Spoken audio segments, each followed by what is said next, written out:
हे तोंड म्हणजे आत्मा नाही आहे, कोणीतरी आहे आत, जो या सगळ्या अवयवांना चालतं बोलतं फिरतं ठेवतो.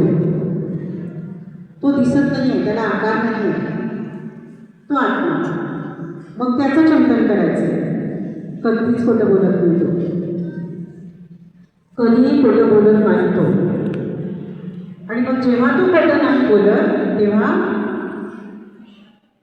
आपण योग्य ट्रॅकवर आहोत की नाही हे आपल्याला सतत कळत राहतो. आणि आपण ध्यानावर राहतो. आणि सतत ध्यानावर राहण्यासाठीच मानव जन्म आहे. कारण सगळ्या संवेदना, सगळं ज्ञान पृथ्वीवर फक्त आणि फक्त मानवाला दिलेलं आहे देवाने. आणि देवाने जेव्हा मानवाची निर्मिती केली ना, त्याला त्याच्या कानात असं सांगितलं पृथ्वीवर पाठवण्यापूर्वी, तोच अति शहाणा, तोच खूप हुशार, तोच खूप सुंदर.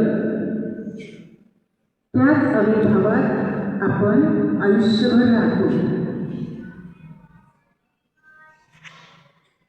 त्याने कधीही कानात न सांगितलेली गोष्ट आपल्या मनात राहते आणि तेच घेऊन आपलं आयुष्य आपण पुढे पुढे चालवत राहतो. समजतो की नाही आपण, मीच किती शहाणा, मीच किती शहाणी, समजतो की नाही? टीचरचं ऐकू की नको, हे टीचर्स मला चुकीचं तर नाही शिकवत ना, माझं चांगलं वाईट मला कळत नाही. का नाही कळत? का नाही कळत?